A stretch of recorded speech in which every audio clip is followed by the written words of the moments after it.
excited to be here. I just have to say, yesterday some big news came out in the food world. The James Beard Foundation named their semifinalists for the awards, and I have to just recognize that all three of our speakers today were nominated. So I think that is remarkable, and it says a lot about the way Korean food has evolved in the past decade. And it is just wonderful that the James Beard Foundation is recognizing. So congratulations. When do you find out the finalists? Is that like in a month or so? Or 2 months. March 24th, right? okay, that's a big March day. 25th. So it's like a the big exact day, yeah. It's a bigger, yeah, you knew. It's a bigger list, and then they cut it down to a smaller. So, but just getting to the semifinals is amazing. So, congrats. Before we talk about food, I wanted to talk about coronavirus because it's important. To address this for a lot of reasons. It's on everyone's mind, but also in New York. It's affecting restaurants. It's affecting business. And I just wanted to ask each of you, how is this affecting your job or your life? Are you finding that diners are maybe staying away because of fear, because of stereotype? I just wanted to quickly address that, and then we can get into talking about some other topics. Simon, I'll ask you first. Sure. At Cote, we actually haven't seen any sort of real impact. I feel like New Yorkers are very resilient people, and they love to eat until there's a confirmation that there's a real threat. So okay. And Jenny in Brooklyn, have you? Hasn't That's bothered good. us at all. Everything's the same. Okay. Yeah, and you're the same. Yeah, unfortunately, the Atomix didn't feel the coronavirus yet. Cancellations or okay. Not really, but I heard so many of my friends who run the restaurant in Chinatown. Yes. They got affected a lot, and also the restaurant in Korea in Seoul, and they're having a really hard time. Yeah, and you have to really think about Chinatown and supporting those restaurants and just going there and sending out Instagrams, folks in the who are influencers of your own, just going and showing that support. So just wanted to bring that up. So let's talk about the last decade. I really want to get into it. So the last decade has been really big, and I've witnessed it and wrote the book Koreatown and have been studying it for a little longer than that. But let's go down. We'll start with you, Simon. What has happened with Korean food in the past 10 years? if it's okay, I'd like to step back a little longer. Sure. Let's go back 20 years. Well, we can do that too. Yeah. In 2000, I feel like I'm sitting next to a living legend as well. So, I mean, no pun intended. Yeah. So, I agree.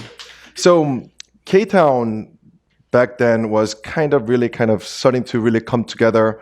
There was a lot of mom and pop restaurants that's really opening, and it kind of served as kind of safe haven, right? So I remember I was in college back then. I was going to Baruch College and in 23rd Street, and during the week I would go to school and kind of really assimilate into Manhattan life. But every weekend I would go to 32nd Street. Yeah. And 32nd Street was filled with people that look like me, that kind of act like me. So it kind of created a really kind of nice safe haven. But what was really interesting was even back then, back 20 years ago when things were very much congregated in K-Town, there were some major players that had really, really brave souls. And one of them was Jenny. Yep. With Doksuni opening. Mm-hmm. In 1992, right? Yeah, long time ago. Yeah. Continue, yeah. Yeah, and also my mother, she actually came, we came to New York from Korea without speaking much English back in 96.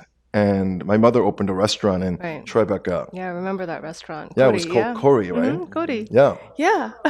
And there's also one cool restaurant called Uleok. Mm-hmm. Right in Soho. And what's really crazy is it was all opened by female Korean moms and Korean women, and it's pretty exciting stuff. No fear. Yeah, Jenny, talk. So you Zero had to, fear. when you opened in 1992. Well, I guess we will go.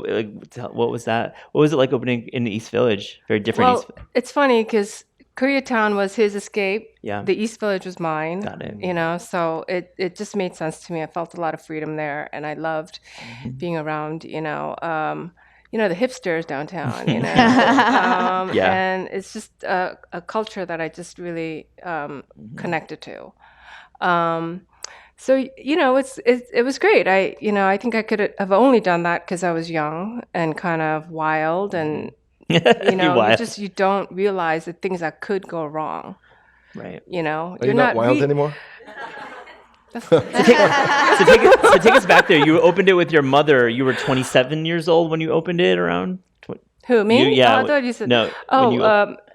No, I was 19. 19. Right. Okay, sorry. I was 19, yeah. So it was just two of you. Yeah, I was just wild, and I didn't know. All I knew is, just every day, it was just fun and exciting. I didn't think of failure. I didn't think of, oh, wow, I have to pay back this huge loan, or, you just do it. And it's the best. I recommend it for everybody. What were the dishes? Yeah. It's opening a restaurant for But let's take us back. What were some of the dishes that you were serving then? Was it we were serving tteokbokki, which people were just like, what is this? Yeah. Like chewy erasers? We're like, no, it's not erasers, but it's, rice cakes. And, at first it was weird. They didn't get the consistency, what the flavor. It's spicy, it's sweet. It was all these things, and it was confusing. But then, they accept it, and then they fall in love with it, So a lot of, that was like the best part of, kind of winning them over, but yeah, tteokbokki was a big one. Some stews? Were you doing stews? Yeah. My mom is very good with soups. So she's had soup houses in Korea, and a lot of dishes. Are pork ribs were probably the one that put us, on in New York Magazine, and we had been really suffering the first year. But then when that article came out, everything just all these doors opened up, and we just never, had a, it was just full every night, and it was great. So Ellia, let's go back 10 years, and when you hadn't moved here yet. No, I moved here 7 years ago. Later 2012. The whole thing is everything's new for me. I ever heard about the Doksuni. You heard about before? it? Yeah, Doksuni before. Before you moved here? So we'll say 7 years ago. What did you hear about New York, Koreatown? What was your perception from afar? I never thought I'm gonna move to New York or in America in my life, and I have to speak in English. And when I came to New York first time 7 years ago and see the 32nd Street, wow, the little Korea is here. Yeah. And the Korea grocery and the restaurant. It was really interesting. Yeah. But we're not here to talk about 32nd Street. We're talking about outside of 32nd Street and the pioneers who've moved out. And we talked just about Doksuni, but let's talk about operating outside of this stretch where there's a lot of barbecue and grill restaurants. Simon, I'll ask you: was it challenging to do Korean food down in I guess Flatiron? You'd say. I think so. Was it hard to get people to kind of come in and have that Korean experience? So when I pitched an idea and I was basically fundraising around this idea, I think that was the first difficulty that kind of faces, right? Like, what do you mean? Why would you open this outside of K-Town where, it's guaranteed market? So it was really difficult to fundraise in the beginning, right? And our intention was to kind of create the first Korean steakhouse that never really existed and trying to elevate Korean barbecue, which was really popular for casual dining. And so it was really difficult. But as far as when we actually got to opening, in my humble opinion, it was actually, it made much more sense because it was a brand new concept. And instead of New Yorkers having to come to K-Town, which, we may think that they should feel comfortable, but I feel like there are certain demographics that feels not necessarily very comfortable going to K-Town. Right. Whereas if I was offering something very unique and I opened Cote in Flatiron, we thought that it created a very comfortable place. It was a real advantage to attracting a wide audience. Sure. Coming outside. Okay. Well, I have to... Pretty much. That's so it was actually, you turned a weakness into a strength. I think so, yes. And sorry, Jenny, what were you saying? Yeah, no, I have to say, I think it's really refreshing to... see a Korean steakhouse because there's so much Korean barbecue, but then you take it a step further with quality and amazing wine and, atmosphere. And I think it's just what the city needed, kind of like the next step. up in Korean food, you know? We'll get to you about Brooklyn, but let's talk about 28th Street. 28th 28th Street, we're Street, getting a yeah. little bit further away. Talk about when you opened Atomix 4 years ago. Oh, sorry, Atoboy. What was that? What was your intention with opening on that street? Did you want to distance yourself from like Simon a little bit to offer some comfort? You guys opened the same year? Because Atoboy and Atomix is kind of defined as a Korean food, but at the same time, the Korean food these days. So we want to stay around the Koreatown, but not in Koreatown. So you can represent the Korean food to American people at the same time to the Korean people together. So that's why you're looking for some space around the Koreatown, not in Koreatown. Okay, so like adjacent, Koreatown adjacent. Yeah. It's important after a great dinner, you have to go to karaoke, right? There you go. So That's Yeah. true. can't be too far away from. You've done this. It sounds like Yeah, you've definitely. you've walked up from Code or walked up from Atomix. Okay, so but like let's then kind of advance it more in Brooklyn. We're talking about Park Slope. That's where you're at. Which I mean, it's close to where I live, and we don't have any. I live in Carroll Gardens. We don't have any Korean restaurants really in Carroll Gardens. So what was that? What was that like to open your restaurant? Did you feel the neighborhood really needed it? You're obviously going to get much less foot traffic than 32nd Street. Yeah, it really wasn't even that thought out. It was just more sorry. It's just, You're being honest. Thank you. yeah, I just we ended up there because originally we had wanted to open in Williamsburg, Oh, okay. I didn't you know. know, but just the commute would have been too hard from where we lived. Oh, you're local. It's You a live- horrible reason, but that's why we opened in Park Slope. It was right over the bridge. I'm sorry, right over the tunnel, and we just fell in love with this cute little spot on the corner, and it was just, that was it. We just Yeah. signed the papers. We're like, we did the tour, and we're like, we want this, and that I was like it. your style. I like it a lot. I like love that being place. honest. I mean, how often do you see, like French doors, and you call it Korean, call it a Korean restaurant? Yeah. You know? I mean, you're a neighborhood restaurant. Yeah. Yeah. I think the two folks on the outside they're not like Right. those are not neighborhood restaurants. They're more a destination. But do you Right. feel the neighborhood? Do you have a lot of people come back? Guests Oh come yeah, back repeatedly. yeah, totally. And it's just funny because our clientele now were actually all of our Doksuni's, customers. So, we reminisce a lot, oh, I remember this. I remember, it's really nice. Simon, grilling is your focus. Did you at the time feel like were there barbecue had kind of there'd been a lot of press about barbecue. Did you feel when you were opening up a steakhouse, did you have to separate from grilling? Just did you have to educate your customers because you're charging more than going to 32nd Street? Sure. So grilling, so 고깃집 is a Korean word for meat house, steakhouse. I wanted to do this for a very, very long time. So Yeah. SK is our corporate chef. He was I first started working at Jean-Georges Management, one of his restaurants, and he was a line cook there. This is what, like 13 years ago? Yeah, 10 to 11 years ago. That's when I determined we wanted to open, Korean steakhouse, right? And the reason why I wanted to do that is, like, I work for great chefs, right? Like Jean-Georges, Thomas Keller, worked for MGM Grand, and so it was. I had really good fortune of looking at how the big boys really kind of play, but it was actually very not encouraging. It was actually very discouraging, right? Because here they are, they are kind of demigods of a culinary world, and how can I open my own restaurant with limited funding, limited knowledge, limited everything, and I don't have funders. I have we have nothing, and that's when I kind of like saw that, I need to do what I can do better than, like, I asked this kind of pretty big question, like, what is it that I can do? And look at Jean-Georges and Chef Thomas Keller and, these great chefs, like, what can I do better than them, and kind of occurred. I'm such a carnivore. I love eating steak, and right, steak is.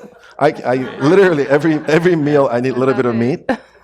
Yeah. And I was born and raised in Seoul, where one of my favorite restaurants were obviously Korean barbecue, because as a child, fine dining restaurants are kind of boring, whereas you go to Korean barbecue, it's like there's a lot of action. You can get loud. You don't have to be like behave yourself.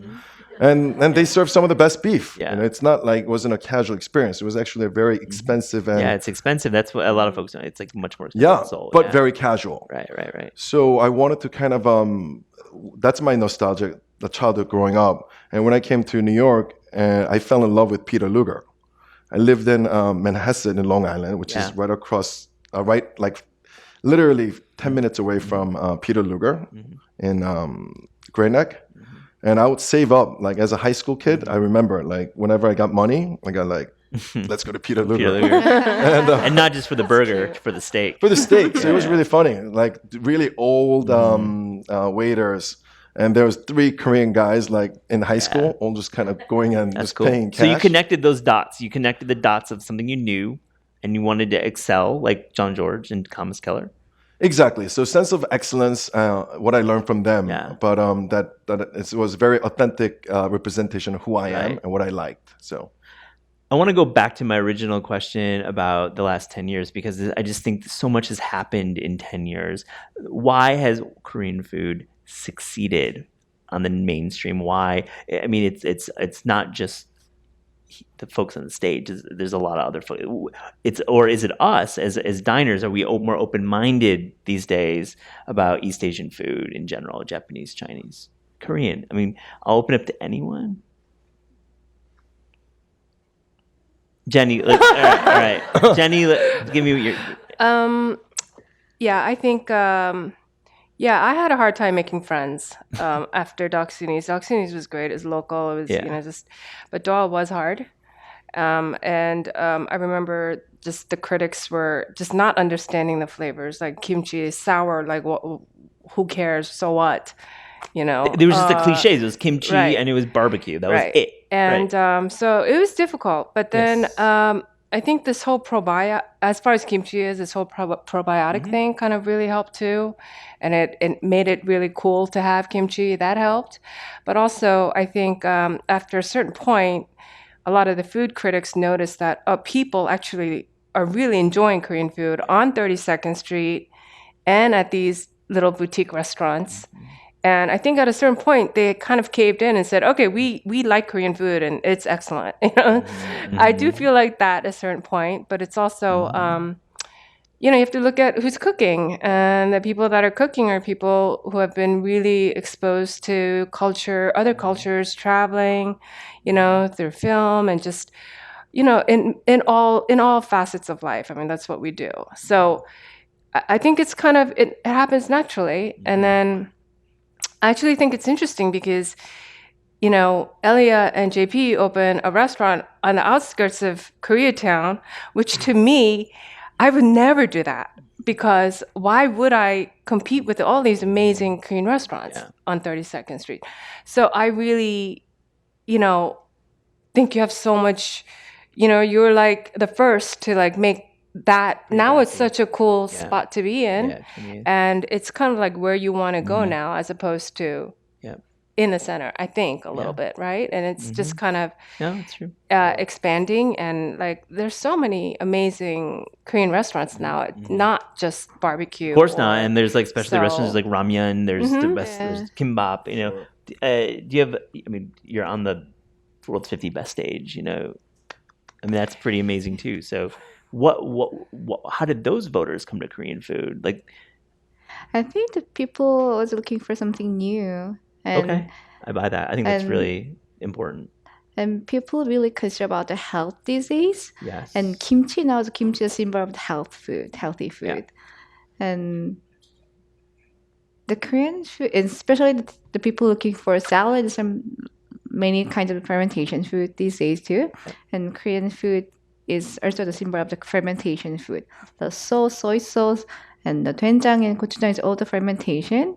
And they really love those fermentation food these days. I think that's...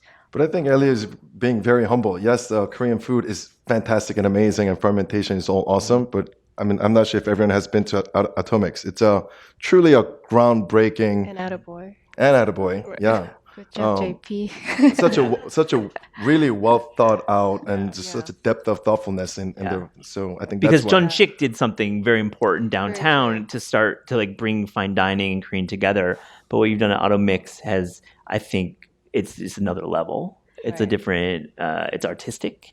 Yeah, because especially when we opened the Atomix restaurant, and I love Japanese food too, but people in the world they don't mind to spend the money for Japanese kaiseki or sushi place, but for Atoboy even when we opened the Atoboy first time, our prefix 3 courses menu was $36, but so many people complain about our price. It was a real bargain when you Such a opened. I was like, bargain. that was the biggest deal. And Yeah. they don't want to spend more than $50 for Korean food. Right. And Right. then we decided we need to change the Korean food word. So that's why we opened the Atomix. I have a theory too, as well. I think that Korean food is delicious. Yeah. Dishes like gamjatang, dishes pajun, like dishes that are not barbecue, kimchi jjigae, when it's done in its 4 or 5 different ways you can get in New York. Like, I think journalists, tastemakers, so to speak, Instagram, they like started realizing that this food, there's so much more to it than the barbecue, than the Korean, than the fermentation. So I actually have a pretty fun theory. So I think Japanese cuisine probably is a very good thing to really kind of look into, right? Put as a relative comparison. So Korean restaurants, last year we had our cuisine had 6 Michelin stars, 2. I feel like next to after Japanese, that's the most amount of stars awarded to any other cuisine other than Japanese that comes from Asia. So if I kind of look at the history of how this thing happened, we kind of resemble very similarly to what Japan did. So I feel like the manufacturing, like Sony, Panasonic, Toyota, they kind of really kind of made it big. And then that money kind of went into like the financial institutions, and then they kind of made it even more. And then they invest those money into cultural things like restaurants and art and different things, and then had a golden age of culture. I feel like In the 90s. Exactly, yes. Japan was in the 90s. and I feel like that's us now. So Korea, like Samsungs of the world, Hyundai's of the world, they really kind of that manufacturing, and then financials, and then now here we are. Yeah. And then you kind of package it with the cultural wave that is happening. K-pop, K-pop whether, and film, obviously, but film, we have to say that. I mean, that's incredible. But like K-pop, I mean, it is the fastest growing music scene in the world. So that means a lot. It's a Korean food, I think. You can connect it to, like, there's just like a lot of very young people who are starting to ask their parents to take them to Korean restaurants because they bought the K-pop album at the mall. Because that's happening. Sure. Yeah. It's cute. It's cute. What was that? I said that's cute. I want to talk. We're going to have some questions, but I want to talk about more about outside of the barbecue vocabulary. What are some concepts that you wish New York City had? I mean, there's so many different. You go to Seoul, samgyetang restaurants. You go to a street and there's a lot of samgyetang. I don't think we have really a samgyetang restaurant in New York. So I'll ask the three of you. What do you hope is here? Naengmyeon place. Oh, you said a yes in the front row. Yeah. A really good name. Yeah. What was that? It's impossible to find good names. Is it really? Yeah. I mean, Does anyone want to say like a place just shout it out that has an okay naengmyeon? There's a place on Northern Boulevard, Bayside. Okay. Close to Bayside. That is good. It's a cafeteria style. Okay. They only do naengmyeon. You see. What is it called? I don't know. It's across Is it Northern? Mercedes dealership. It's across the street from a Mercedes Look for dealership Mercedes and eat the in naengmyeon. Bayside. They just walking in there and they don't even serve kimchi with the naengmyeon. It's that good. Oh wow. Wow. Let's go. Okay. Or maybe even better, why don't you open a shop? I want to mess with that one. Yeah, that one's. Do you have naengmyeon at Cote? We do not. No. You don't. Okay. My grandparents all come from North Korea, so it's a very, very sacred dish. Yeah. So I wouldn't touch that until I'm ready to touch the okay. sacred. Yeah, Good. my mom's Okay. from North Jenny, what would you like to open, or at least theoretically, what do you wish New York had? So I'd love to see like an outdoor like food market, like smorgasbord, Yeah. right? Like, but of all Korean, Mm-hmm. like tteokbokki stands, Yeah.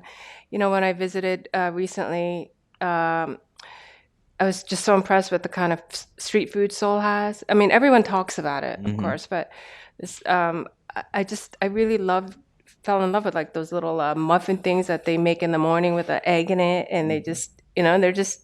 I don't know this dish. It's not a dish. Is this it's just a kirampan? little, yeah. Yes, Yeah. that's the. Yeah, I mean, so like a little food market with all this stuff, just Korean. Some juke. Only A Korean. juke stall Yeah. would be pretty Yeah, amazing. only Korean. I would love that. There's Japan Village down in South Brooklyn. I think that is like a pretty close version from Japanese, but let's do it Korean. Yeah, style. seriously. Yeah. I mean, I think there's just so many ideas. Yeah. Like I'm gonna one day look for one corner. I'm gonna Yeah. sign the lease. You're so sweet. I'm gonna like shuck live scallops and grill it, put a ton of cheese on Sure. it. It's so amazing. They do such amazing things in Seoul. It's I was floored. Yeah, So that's what I would love. Yeah. What about you, Simon? Do you have a dish that you wish I like had a place? hue. Yeah, man. Yeah, Korean style, Hue is the cool. raw fish. Yeah. I feel like it's super exciting. If Japanese style is more aging, Koreans really Fresh. love fresh And chojang too, right? exactly. It's the jam, which I and think, lots of soju. And Yeah. And then they I like food that makes you drink. And soup with the bones. That's so it's like that- limitless. It's Yeah. so like doing hui it would have to redefine because sushi and hui so separate. They're like different ends, but it's so good, and the tanks are really cool. So, Yeah, does this happen? Can this happen in New York? I think so. I think anything can happen. I mean, tanks in New York. I don't know. That's kidding. I mean, there's definitely a little more restrictions, such as like health department, how they would react and yeah. whatnot. Yeah. Oh, so scary, So scary. But I There's- love Korean hui. It's like not fussy, Exactly. I think. and it's just pure and simple. Yeah, I think what's that's so one of the good. things, reason why Korean food right now is really having a moment because we're kind of like we're just chill people. Like here's meat, here's fish, just like have fun. Yeah. And I feel like people really appreciate that level of unpretentious. It's loud, it's brash, and that's New York, right? Yeah. And I think there's a lot of that's why it's succeeded here. And also, style of food is we love sharing food, Sure, right? that No one too. just orders kimchi jjigae and like eats my kimchi jjigae. Yeah. It's very like you have a little bit, and I feel Yeah. like now when everybody's kind of individualistic on their cell phone, it brings people together in a very interactive manner. Jenny, let's talk about the divers that you named a restaurant after. The Oh, female dive. Haenyeo? Yeah. So there's a play that's being staged Endlings, yeah. now or in a Right. couple days. Why pick that? I think that's cool. I want to actually. I've always wanted to ask you. I never asked you this The question. reason why we chose that name or to be associated with that concept has nothing to do with how popular it is right now. We my husband and I, he's always helped me with the restaurants, and he's always been obsessed with Haenyeo. Always. I mean, when we were dating before we got married, and it was really, really impressive just for this white guy to know so much about Haenyeo women, and I didn't even know that much. So he's always been, this obsession kind of carried on, and we were like, okay, so what are we gonna call our cute little cafe like corner spot, and and it just went back and forth, and he's like, it's got to be Haenyeo. It's just got to be Haenyeo. That's it, just Haenyeo. That's That's Very how simple. it rolled. Corner or Haenyeo? Yeah, that's good. Like Haenyeo, okay, let's do Haenyeo. Well, it's the women concept that we've always, kind of carried through with. So it all made sense, and he also comes from a family of very strong women as well. So it made sense, and he's like I tease him, but he is like a Korean girl at heart. Like he just streaming live on the internet. he just loves them so much, Yeah. and Roasted. so it made sense for us. Has Hanyu ever dined at your restaurant? Have you ever met? No, but we're friends with someone on Instagram. Oh yeah. So we're excited, and we've met. We've been to Jeju Island, and we've become friendly with a group of them, and they're just so amazing. You call them uncle. Yeah. You don't call them by their the affectionate term of like auntie or The Haenyeo I've Mom, met it's- in they're like so strong. strong. I was gonna say Yeah. that was exactly what I was like Yeah. strong and like really just badass. Yeah. Like No, it was really funny because they dive and then they sell you the fish to clean it, the shellfish, Yeah. whatever, and then you're eating at like the picnic area, whatever, and then they bust it too. They bust what you've right. eaten and then they Right. like clean up all of it too. So I was like, wow, it's just they're just it's like the real deal. There's no no fussing. It's just they're amazing. Do you visit Seoul often? Yes, both my wife and my parents are all there, so Okay. probably go there once or twice a year. Do you go for research? Like, how does that work for you? Because I've always wondered, like, when you're a restaurateur chef and you go to Seoul, are you thinking about new concepts? I want to ask all of you about your First of travels all, to a Korea. lot of drinking. Of course, yeah. Absolutely. I feel like, especially, in past probably 10 years or so, Seoul has evolved so much, Yeah. Back in the day when I would go to Japan, I was like, oh my God, there's so much thing that I want to bring to New York. Whereas now when I go to Korea, I'm like, oh my goodness, there's so much things that I want to bring to New York. Yeah. And this happened in less than 8 years, in 8 years of span of time. So a lot to learn. Yeah. How about Totally you? agree with that. You probably Yeah. go back a bit. I try to go once a year at least because all my family live in Korea. Yeah. But we go to Korea with another reason because all our soy sauce from Korea. So whenever we go to Korea, we bring all our plates by our. Wow. And in terms of soy sauce, are you going to like a tenjang maker, a Yes. ganjang maker? Yeah, What's that like? we because there's a one soy sauce we can get from the grocery store these days, but we using the aged Korean soy sauce from like a certain area in Tamya. So we using three different soy sauce, like one like 3 years aged, 5 years aged, and 10 years aged. Wow. So we go to Korea to get the soy sauce too. Yeah. That's amazing. I mean, what is a 10-year soy? So for anyone who's not had a 10-year, what is it? How's it different than, a little bit of a younger soy sauce? The thickness is very like thick and dense, and tastes like aged red wine. Yeah. Oh, yeah. So JP used the 10 years aged soy sauce, just the touch of the flavor, but we never use that aged soy sauce for the like soup or cook or tang. Right. It's like a balsamic. Yeah. Exactly. The Emilia Romagnan, process of making it takes 10 years to make this product. It's crazy. Do you source your products from? I know there's local products too that you can in New York. There's plenty of Right. plenty of Korean products made around Right. Yeah, I think I'm more trying to integrate, ingredients that are not necessarily Korean into my cooking. here. Mhm. So as much as I would love to do that, I feel like there's just so many resources here. And I'm also not really bound by too many rules. Yeah, no, you aren't. So That's why it's exciting. yeah, I kind of do. Like Haenyeo. Yeah, like Haenyeo. Yeah. Exactly. Right. Thank you. That's so nice. So, for those unfamiliar with your restaurant, what are some of these dishes that you think are maybe fusion is like actually coming back? You can say that word. It's not. Yeah, that word. I know it's like it used to be really bad, but I feel like it's coming back. Anyways, it's not that, but it's afoot in both countries. Yeah. What are some dishes? Fusion. Nah, we don't even Okay. use that anymore. Let's not use it. Fusion makes me think of like 80s food from the 80s. I know. I mean, like Japanese food I from know, the I 80s, know. like orchid flowers and. I think people are reclaiming that word. It's maybe my theory, but people are reclaiming that word. No, but I know, sorry. I know. What was the question? What's on your menu? Like, what are you making right now for That's folks? fusion. Well, no, in general, your. I'm sorry. I meant in general your cuisine. I will never say that word again. I was like testing it to see if it's cool. Stop dropping F-bombs. I know it's an F-bomb. All right. I used to say it was bad. Now I thought it was good. And it's back to being I'm bad. with you. All right. Yeah. All right. So what's on your menu? And that Uh-huh. is maybe... I think the most popular one is the tteokbokki fundido, which I kind of mix with tteokbokki and a fundido. So it's just a lot more cheese, like a fondue, because I love fondues, but Switzerland, Mexican, it's just always, I love it. There's nothing, I mean, the time I went to Switzerland, we're like on a high up mountain and, there's just this delicious cheese, warm cheese, and glass of wine, and it's just the best. So it's really like, so that's why I love this dish so much. So I just kind of married it all, and I wasn't sure. Fusion?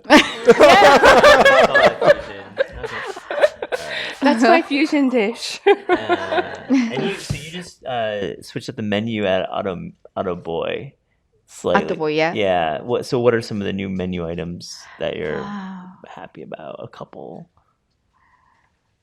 On the spot, I know. To be honest, I usually eat Atomix these days every day. Yeah.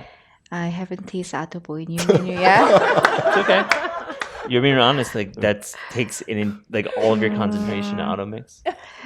So let's talk about Atomix then. In general, I know you're switched it 7 times since you launched, which is amazing to switch a tasting menu over 7 times. Some people go 7 years and it's the same menu. Thomas Keller is his name. Especially in Michelin 2-star Exactly. excellence. It's pretty cool. So what are I just want to get a little food into the conversation, some dishes you're happy about right now. Let me think about. It's hard because I know you have a lot of favorites on your menu. I think the sardine dish was excellent. You love This that old one. menu we changed Old last week. Oh, I gotta go back. What is a new menu? Yeah.